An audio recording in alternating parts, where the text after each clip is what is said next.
அவளை வீட்டுக்கு பின்னாடி கட்டி போட்டு வச்சிருக்கேன் மேடம். அப்படியா?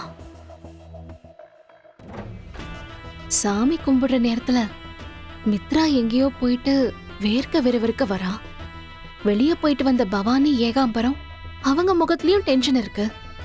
மித்ராவும் பவானியும் ரகசியமா பேசிக்கிறாங்களே, கண்டிப்பா வேற என்னமோ இருக்கு. என்னவா இருக்கும்?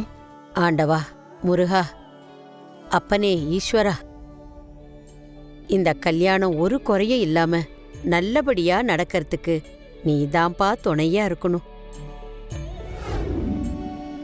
நல்ல நேரம் முடியறதுக்குள்ள பொண்ணும் மாப்பிள்ளையும் மண்டபத்துக்கு கிளம்பி ஆகணும். மீனா, சுதாகர், இந்த மாலையை எடுத்து ஆதிக்கும் மித்ராவுக்கும் போட்டு விடுங்க. சரி பாட்டி, எடுங்க. கொடுங்க.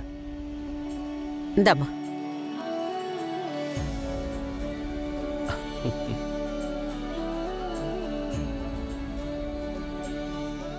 போம்மா. உங்க 2 பேரையும் பொண்ணு மாப்பிள்ளையா இப்படி பார்க்கறதுக்கு தான் இவ்வளவு நாளும் நான் காத்துக்கிட்டு இருந்தேன். 2 பேரோட ஜோடி பொருத்தம் ரொம்ப பிரமாதமா இருக்கு இல்ல? சரி சரி, வாங்க வாங்க, டைம் ஆயிடுச்சு, மண்டபத்துக்கு கிளம்பி போலாம். வாங்க வாங்க, சீக்கிரம் வாங்க. எனக்கு ஏற்கனவே ஆதி கூட ஊரை கூட்டி எல்லாரும் முன்னாடியும் கல்யாணம் ஆயிடுச்சு. அதாவது உனக்கு முன்னாடியே ஆதி கூட ஒரு வாழ்க்கையை நான் வாழ்ந்துட்டேன். அதெல்லாம் ஒரு அழகிய நிலா காலம். அந்த நினைவுகளை நினைச்சு பார்த்துதான் நான் இப்ப ரொம்ப சந்தோஷமா இருக்கேன். திரும்பவும் சொல்றேன், இந்த கல்யாணம் கண்டிப்பா நடக்க போறதில்ல. அப்படியா? ஆசைப்படலாம், ஆனா பேராசெல்லாம் படக்கூடாது. சரி, அப்படி இருந்தாலும் அட்லீஸ்ட் ஆதி என் கழுத்துல கட்டுற தாலிய பாக்குற கண்குலா காட்சிக்கு நீ கொஞ்சம் ப்ரிப்பேர் ஆயிரு. பவானி, துரை உயிரோடு இருக்கிறதுக்கு வாய்ப்பே இல்லை பவானி. இது எப்படி நடந்துச்சுன்னு தெரியலையே. இப்ப நம்ம அதை பத்தி யோசிச்சு எந்த பிரயோஜனமும் இல்ல. முதல்ல அவனை தேடி கண்டுபிடிச்சு போட்டு தள்ளியே ஆகணும். அவன் உயிரோடு இருக்கிற ஒவ்வொரு நிமிஷமும் நம்ம தலைக்கு மேல கத்தி தொங்கிட்டு இருக்கிற மாதிரிதான்.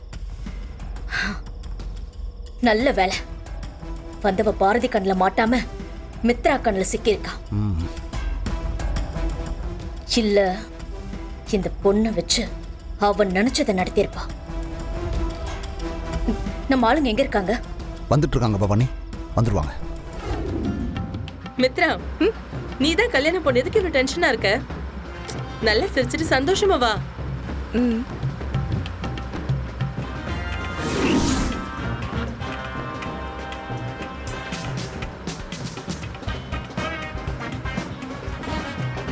ஷோ, இவ வேற என்ன டென்ஷன் பண்றாளே. எனக்கும் அவங்க 2 பேரும் பொண்ணு மாப்பிள்ளையா உட்காந்துட்டு வர மாதிரியே இருக்கு. நம்ம கால்குலேஷன் படி இந்நேரம் இந்த கார் நின்று இருக்கணுமே, எதுவுமே ஆகாம இருக்கு.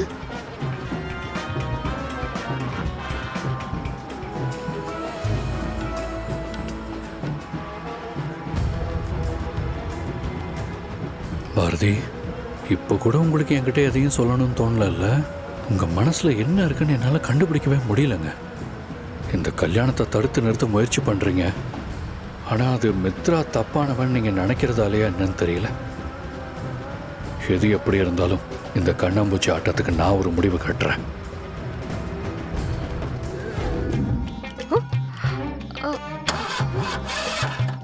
என்னாச்சு? தெரில சார், வண்டி ஆஃப் ஆயிடுச்சு. ஏன்பா, கல்யாண ஊர்வலத்துக்கு வரும்போது வண்டியை நல்ல கண்டிஷன்ல எடுத்துட்டு வர வேண்டாமா? இப்படிதான் நடுவில் நிக்கிற மாதிரி எடுத்துட்டு வருவீங்களா? என்னன்னு பாருங்க. சார், வண்டியை நான் தான் சர்வீஸ் பண்ணி எடுத்துட்டு வந்தேன். நல்ல கண்டிஷனில் தான் இருந்துச்சு. இருங்க சார், நான் என்னன்னு போய் பார்க்குறேன். பார்த்து பார்த்து.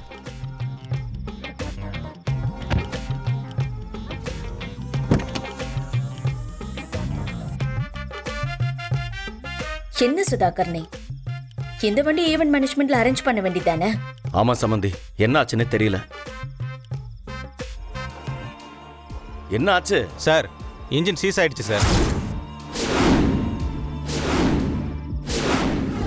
என்ன மாப்பிள்ள, என்ன நீங்க தனியா போறேங்கிறீங்க? கல்யாணத்துக்கு நீங்க 2 பேரும் தான் ஊர்வலமா போகணும். சார் சார், நீங்க எவ்ளோ பெரிய ஆளு, இவ்ளோ பெரிய கம்பெனியோட ஒன் ஆஃப் த பார்ட்னர்ஸ். நீங்க ரோட்ல கல்யாண கோலத்துல நடந்து போனா நல்லா இருக்குமா?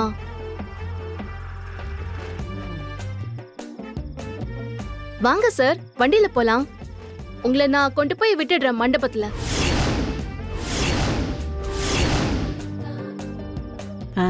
அப்படி போடு.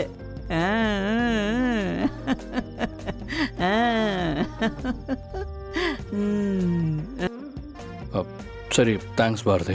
சரி, ஓகே, எல்லாரும் வந்துருங்க.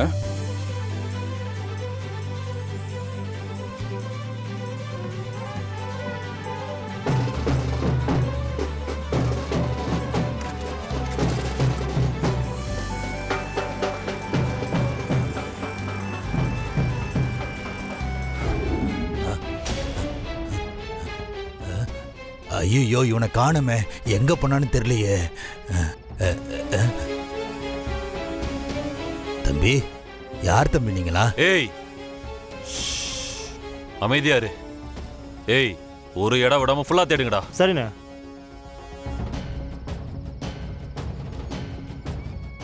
அண்ணா, இங்க இருக்கிற ரூம் ஃபுல்லா தேடியாச்சு, ஆள் எங்கேயுமே இல்ல. டேய், அந்த பக்கம் பாத்தியா? இல்லண்ணே. தம்பி, யார் தம்பி நீங்களா? தயவு செஞ்சு சொல்லுங்களேன். எல்லாத்தையும் அடிச்சு நெருக்குங்கடா. தம்பி, விட்டுருப்பா. ஏப்பா தம்பி, தம்பி, ஏன்பா இப்படி எல்லாம் பண்றீங்க? வேணாப்பா, சொன்ன கேளுங்கப்பா. ஐயோ, தம்பி தம்பி தம்பி தம்பி, சொன்ன கேளுங்க. ஏன் பொருள் எல்லாம் உடைக்கிறீங்க? யார் தம்பி நீங்களா? எதுக்காக வீட்டுக்குள்ள பூந்து என் பொருள் எல்லாம் இப்படி உடைக்கிறீங்க? ஏய் பெருசு, கேள்வியெல்லாம் நீ எங்களை கேட்க கூடாது. நாங்க கேட்கிற கேள்விக்கு ஒழுங்கு மரியாதை பதில் மட்டும் சொல்லு. இங்க துரைன்னு ஒருத்தர் இருந்தானே, அவன் இங்க. டேய், அந்த துரையை கண்டுபிடிச்சுங்களாடா? மேடம், நீங்க சொன்ன இடத்துல பார்த்துட்டோம் மேடம். அவன் இங்க இல்ல மேடம். என்னடா சொல்ற? நல்லா தேடி பாத்தியாங்க? ஒரு இடம் விடாம தேடி பார்த்துட்டோம் மேடம். துரை இருந்ததுக்கான தடையுமே இல்ல மேடம். ஏய், இங்க பாரு. நீங்க என்ன பண்ணுவீங்களோ ஏது பண்ணுவீங்களோ எனக்கு தெரியாது. ஆதி மித்ரா 2 பேருடைய கல்யாணம் நடக்கணும்னா அந்த துரை உயிரோடவே இருக்க கூடாது. எங்க இருந்தாலும் அவனை கண்டுபிடிச்சு தூக்கிட்டு வாங்கடா. என்னடா மேடம் இவ்வளவு கோவப்படுறாங்க? பிரச்சனை அவ்வளவு பெருசு இல்ல. நாளைக்கு மித்ரா மேடத்துக்கும் ஆதி சாருக்கு கல்யாணம் நடக்க போகுது. இந்த நேரத்துல துரை வேற அங்க வந்தானா பெரிய பிரச்சனை ஆயிடும். அதனாலதான் மேடம் அவளை கோவப்படுறாங்க. சரி சரி, டைமை வேஸ்ட் பண்ணாம அவனை தேடலாம், வா. சரி வா.